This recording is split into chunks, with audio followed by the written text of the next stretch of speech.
Bom dia, bom dia, bom dia! O SBT Agro, programa que conversa com quem é do campo e também da cidade, está começando!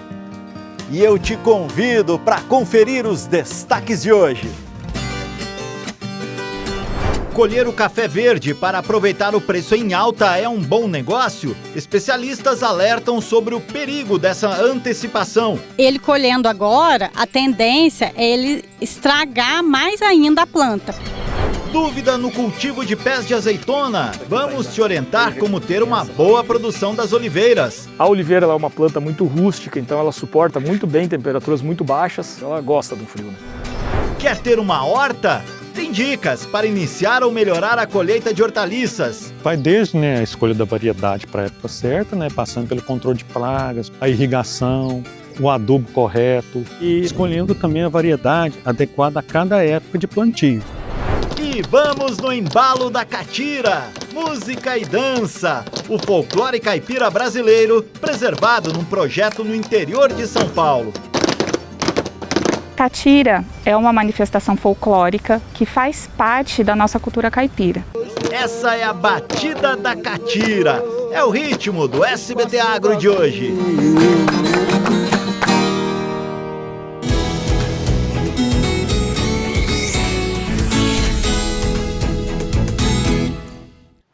O preço do café não para de subir. Aqui no Brasil, a alta só neste ano é de quase 70%. Mas o aumento dos preços atinge todo o planeta. Essa é uma consequência da quebra nas safras dos maiores produtores mundiais do grão. E tem cafeicultor tentando se aproveitar dessa situação para ganhar ainda mais. Nas últimas semanas, circularam pelas redes sociais imagens de agricultores colhendo café ainda verde. O objetivo de antecipar a safra seria aproveitar o preço alto.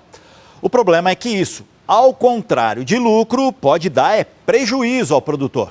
Café no terreiro, mas ainda está longe do ponto ideal. Imagens que se espalham pelas redes sociais vêm chamando a atenção. Produtores colhendo frutos verdes antes mesmo de eles chegarem ao ponto certo de maturação.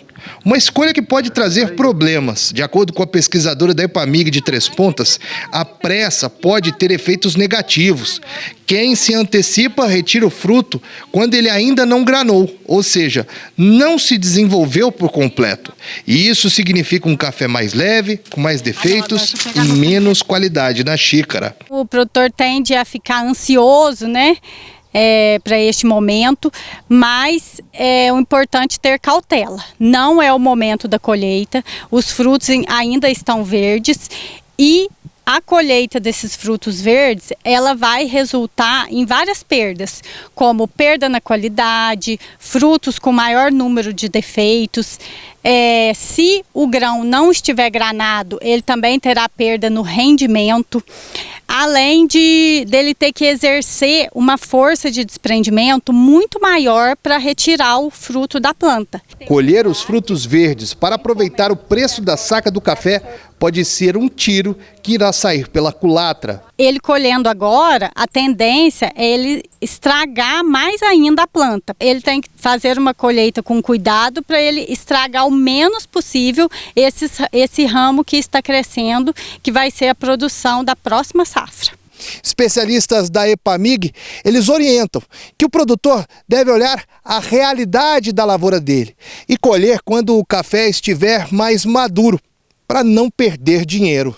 Nós recomendamos que o produtor colha o seu café quando a planta apresentar 80% de frutos maduros. E o que ele tem que ter atenção também é que às vezes ele olha a sua lavoura de longe e ele vê alguns frutos maduros.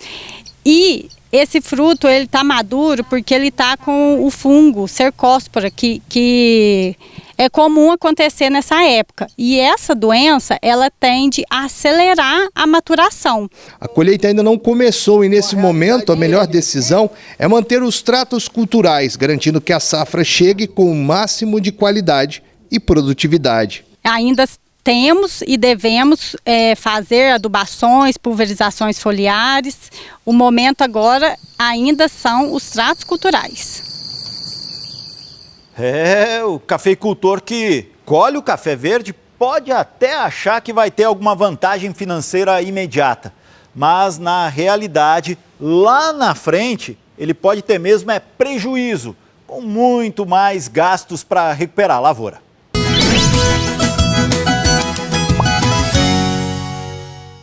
Na semana passada, você viu aqui no SBT Agro um roteiro de agroturismo que oferece ao visitante a experiência de participar da colheita de azeitonas e da produção do azeite no Rio Grande do Sul. E o plantio de oliveiras tem crescido nas regiões sul e sudeste do país.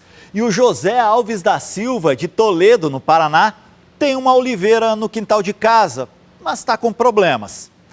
Ele conta que a planta tem 10 anos, mas nunca deu frutos. E ele quer saber o motivo. Ô José, você perguntou, né? E claro que o SBT Agro responde.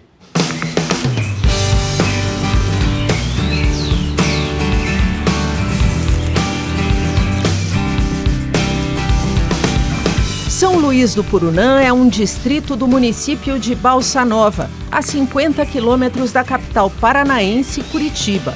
As belezas naturais da região atraem os visitantes. O Flávio era um desses apaixonados pela paisagem que foi além. Decidiu comprar uma área de 10 alqueires e iniciar um cultivo incomum no local, o de olivas para a produção de azeites. É um mercado bastante promissor. Além disso, a gente está muito bem localizado próximo de um grande centro, que é Curitiba. Então eu acho que não tem nenhum olival no Brasil tão próximo de um grande centro como o nosso. A gente está a 40, 50 quilômetros de Curitiba, então tem um mercado consumidor para um azeite já de mais qualidade próximo. Isso facilita demais. A propriedade conta com 7 campos de plantio. Neles estão 6.000 pés de 8 variedades, entre as de mesa e as voltadas para a extração de azeite. 2 espécies que a gente tem aqui são mais destinadas à produção de mesa, ao consumo da azeitona mesmo, em conserva e tal, mas o foco é a produção do azeite. E aí a gente buscou as que se adaptariam melhor à questão de clima, à questão de solo, tudo isso. Aqui está ainda bem verdinha, imensa, nada disso.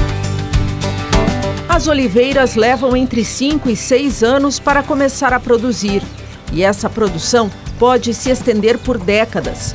As podas são importantes e acontecem entre abril e maio. O formato de taça deixa a planta mais arejada, o que ajuda a evitar pragas. O espaçamento aqui no pomar é de 6 por 6 metros. Ele é importante para o bom desenvolvimento das oliveiras. Ajuda na incidência de luz solar e também na colheita, que é toda manual. A oliveira é bastante rústica, mas necessita de solos bem drenados e de pelo menos 400 horas de sol e de outras 400 de frio para se desenvolver. O primeiro passo para o cultivo é a análise de solo. Ela não gosta do solo, o solo ácido não é favorável, então o nosso solo aqui é bastante ácido, então a gente tem que fazer todo um trabalho de correção de solo antes de iniciar o plantio. Para nossa sorte, o terreno aqui em São Luís do Purunã é um solo muito arenoso, então embora a gente tenha uma umidade alta, a gente tem uma drenagem do terreno também muito rápida, a origem das mudas, acho que é bem importante. Combate à formiga, tem que estar diuturnamente olhando para a formiga, porque ela é um inimigo implacável, ela gosta da oliveira tanto quanto nós, do azeite, né? Então a gente tem que disputar com ela a plantinha ali. A oliveira ela é uma planta muito rústica, então ela suporta muito bem temperaturas muito baixas. Então aqui a gente já teve temperatura de 5, 6 graus abaixo de zero e eu não perdi planta nenhuma. Então ela aguenta bem o nosso clima aqui, na verdade até favorável, ela gosta do frio, né? O José Alves da Silva, da cidade paranaense de Toledo, escreveu para o SBT Agro perguntando por que a oliveira que possui não floresce nem dá frutos. A planta tem 10 anos. De acordo com o olivicultor, uma das possibilidades é a falta de nutrientes. Eu começaria fazendo uma análise foliar dela para entender a questão de nutriente. Entender se o problema não é de nutrição dela, talvez uma carência de algum nutriente ali. Questão de solo, também seria interessante dar uma olhada como é que é o solo ali. E aí tem um ponto importante também, a oliveira também ela trabalha com polinização. Talvez o fato dela ser uma árvore isolada pode até vir aflorada, mas vai acabar talvez não produzindo por falta realmente de polinização de outras árvores no espaço próximo ali, né? E também tentar descobrir qual é a espécie da oliveira. porque às vezes é uma espécie que talvez não se adapte à região e não vai produzir mesmo. Aí não tem como. O produtor conta que a última colheita foi frustrada. A florada foi derrubada por fortes chuvas. Mas para a próxima safra, a expectativa é de uma produção robusta e do início do processamento do azeite num lagar que será construído. A ideia é associar a produção de azeitonas e azeites ao agroturismo na região. Para a gente ter o quê? Nesse mesmo espaço, a gente poder ter a produção do azeite e também ser um espaço de experiência, onde o turista que venha visitar a região possa conhecer o olival, visitar o olival, entender como funciona o ciclo da oliveira, se interessar pela oliveira, talvez até levar uma muda para plantar em casa e entender a produção e ter a experiência sensorial mesmo, para saber diferenciar qual é o azeite proveniente de uma azeitona coroneik, de uma arbequina, entender um pouco de uma picual, entender quais são as diferenças em cada uma delas e aprender um pouco a harmonizar também, né? Com cada tipo de comida, o azeite mais apropriado para aquela alimentação. Aí.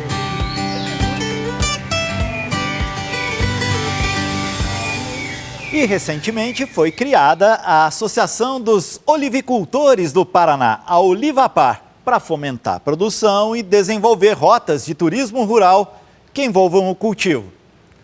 E compartilhe aqui com a gente as suas dúvidas, suas sugestões de reportagem. É só mandar uma mensagem para o nosso WhatsApp, apontando a câmera do celular para o QR Code que está na tela. E você vai direto para o nosso WhatsApp. O número é o 41 30 91 90 43. E você também pode enviar fotos, vídeos das plantações e criações que você tem em casa ou na propriedade. E tem muita gente participando, olha aí! O Marcelo Spode, de Caçapava do Sul, no Rio Grande do Sul, mandou fotos da produção de feno na região. Ele cria gado e começou a produzir o feno há 4 anos e comemora os bons resultados do trabalho. O Luciano compartilha a beleza da lavoura de café, onde ele presta consultoria em Lambari, Minas Gerais. Ele conta que a receita para aumentar a produção do cafezal é um bom manejo e capricho. O Robson, de Campo Novo do Parecis, Mato Grosso, resolveu criar tilápias dentro de uma caixa d'água. E ele garante que os resultados são muito bons. Valeu, pessoal! Muito obrigado a todos que participaram aqui do SBT Agro. E eu quero deixar um abraço especial também para quem manda mensagens de texto no WhatsApp. Eu tô sempre de olho lá, hein? E venha fazer parte você também da turma do SBT Agro. Vou repetir o número do nosso WhatsApp, que é para você anotar direitinho aí. É o 41 30 91 90 43. As hortas são essenciais para uma alimentação mais saudável, mas para criar uma horta que garanta alimentos frescos é preciso conhecimento técnico. E pensando em facilitar a vida de quem já tem uma horta ou quer criar uma, a Emater de Minas Gerais montou um guia com o passo a passo para o cultivo de hortaliças. E as dicas valem tanto para as hortas caseiras quanto as comerciais.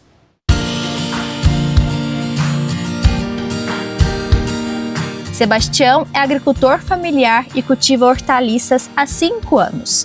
A motivação para a mudança de ramo veio após uma visita a um sítio em Brasília, onde teve contato com a plantação de hortas. Antes eu mexia com gadinho de leite, mas só que era aquela peleja, você não dava resultado, então deu do momento que eu comecei a plantar hortaliça, eu vi que dava um resultado bem melhor. O Oswaldo é engenheiro agrônomo da Emater MG. Ele acompanha de perto a horta do produtor e explica por onde começar. O ideal é que a pessoa procure uma assistência técnica, né, para receber as indicações do que fazer, né? E a gente costuma começar olhando a área, vendo a possibilidade, se é para o consumo da família ou mesmo para a venda, né? Tem que fazer o planejamento, né, o tamanho da área de acordo, né, com a clientela que a gente vai atender. Através da Emater, sempre estava visitando nós aqui e incentivou nós a começar a fazer a análise do solo, da terra, como fazer a forrageira nos canteiros, e assim veio dando resultado. Esse produtor, né, além de fornecer para sua própria casa, para a família, ele vende no Ceasa, abastece as escolas, né, do município, do estado, através da merenda escolar, e ele tem uma diversificação de hortaliças muito grande, né, desde alface, cheiro verde, couve, diversas coisas. Essa variedade de alface que você vê na imagem é a crespa. Ela foi plantada há 13 dias atrás. O tempo de colheita leva em torno de 30 a 35 dias. Ela vai ficar como essa daqui. Por semana, o produtor Sebastião colhe em média 3.000 pés entre alface americana, crespa e cebolinha, numa horta de meio hectare. No dia a dia da horta, contar com orientação faz toda a diferença. Visita deles aqui uma vez no mês. E é assim, qualquer erro que nós vemos, problema que estiver dando na planta, nós comunica com eles, eles vêm dar uma olhada, eles fazem a receita para nós. Então ficou bem mais fácil, que antigamente nós ficava perdidos e hoje não, hoje está aí para orientar nós. Né? Uma nova cartilha da Empresa de Assistência Técnica e Extensão Rural de Minas Gerais oferece orientações sobre como iniciar ou aprimorar o cultivo de hortaliças. O material é voltado tanto para quem deseja cultivar hortaliças para o consumo familiar, quanto para quem pretende investir na produção comercial. A cartilha destaca a importância do planejamento adequado, que deve começar pela escolha do espaço. Para hortas domésticas, o recomendado é um espaço de 35 a 50 metros quadrados. Você pode ter hortas pequenas mesmo, de 15, 20 metros quadrados, 50 metros quadrados, é muito variável isso. Depende mesmo da gente fazer um estudo local, né, e balanceado com a clientela que você vai atender. Antes do plantio, é importante realizar a análise do solo e, se necessário, aplicar calcário para corrigir a acidez. O engenheiro agrônomo da Emater faz o alerta para a importância de escolher as variedades corretas de acordo com cada época do ano. O que a gente recomenda, se for, no caso, a muda, comprar de um viveiro idôneo, né, que forneça uma muda de qualidade, né, para que não tenha problema de pragas, de doenças, e assim, escolhendo também a variedade adequada a cada época de plantio. A irrigação deve ser realizada de acordo com as necessidades da planta e com a época do ano, evitando tanto o excesso quanto a falta de água. Já o raleio é fundamental para o espaçamento das mudas, garantindo o desenvolvimento adequado. A cartilha também apresenta soluções de manejo integrado para o controle de pragas e doenças com técnicas ecológicas, como o uso de plantas repelentes, cobertura morta e armadilhas naturais. Vai desde a escolha da variedade para a época certa, passando pelo controle de pragas, controle de doenças, a irrigação, o adubo correto. Então são diversas variáveis que vão interferir nessa produção.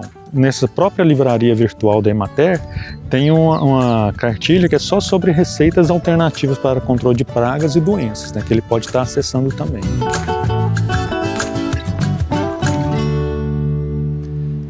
Para você ter acesso a essa cartilha, basta apontar a câmera para o QR Code que está aqui na tela. Você também pode acessar as cartilhas na página da Emater Minas Gerais. O endereço é emater.mg.gov.br. E aí você entra lá na aba Serviços e na livraria virtual. São mais de 100 materiais sobre diversos cultivos e também sobre o manejo de criações. E você vai ver a seguir as opções de feiras e eventos do agro da semana. E a tradição da catira é preservada no interior paulista. A manifestação une o som da viola, o canto e a dança para representar a vida do homem caipira. O SBT Agro volta já!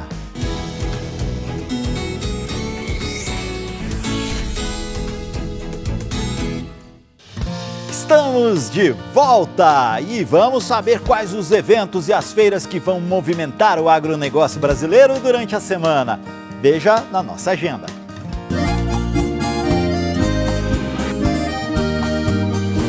A Expo Sumé, exposição de caprinos e ovinos em Sumé, na Paraíba, vai até amanhã.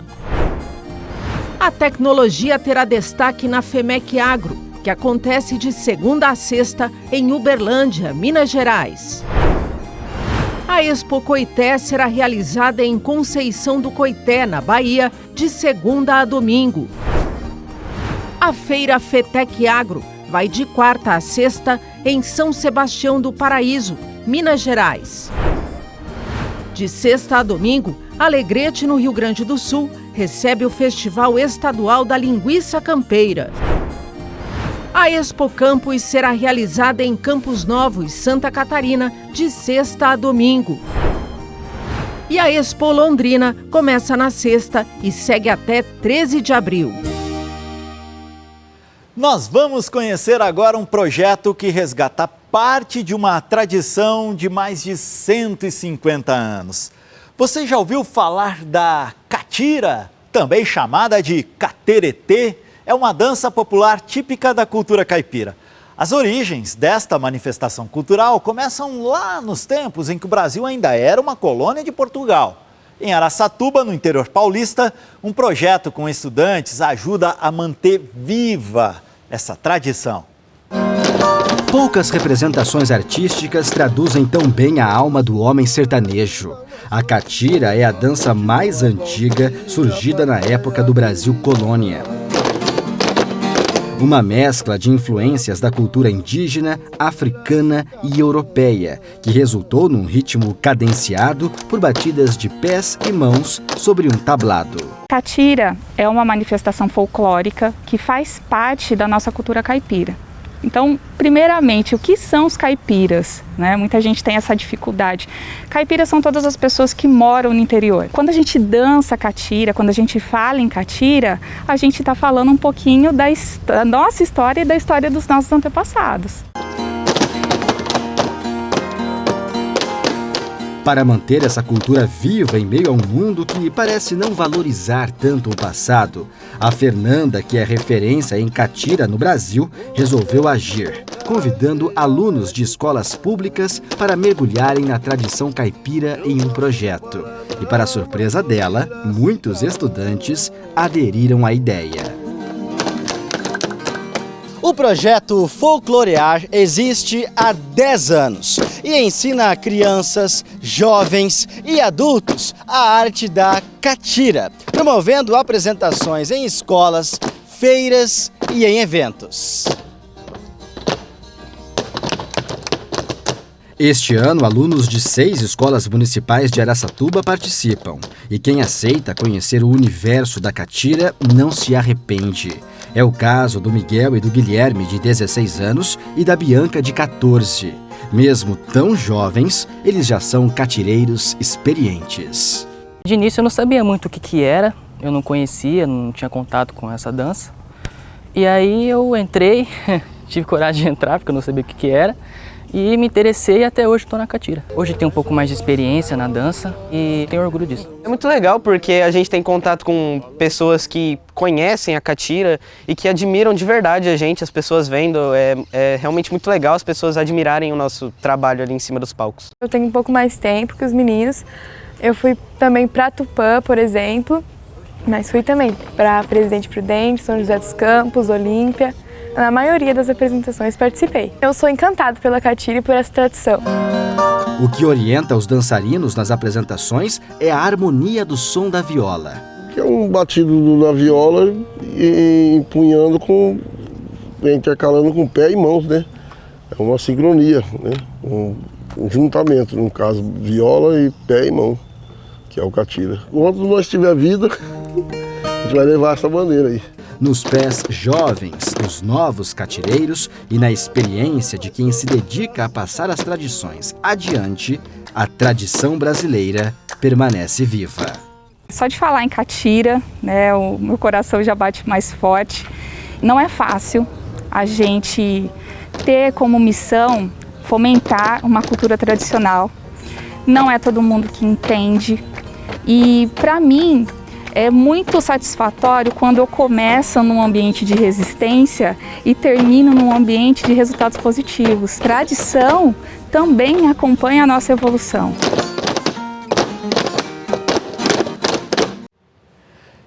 Para essa tradição a gente tira o chapéu. E a mais pura expressão sertaneja preservada na batida dos pés, na palma das mãos, sincronizada com o som da viola. E os grupos de catira, com catireiros e catireiras, se espalharam pelo país. mas são mais comuns nas regiões Sudeste e Centro-Oeste. E que bom, né, gente, que os jovens estão entrando nessa dança caipira e mantendo essa beleza da cultura brasileira. E no ritmo e no embalo da catira, nos passos da catira, a gente vai se despedindo, desejando uma semana produtiva para você. Tchau!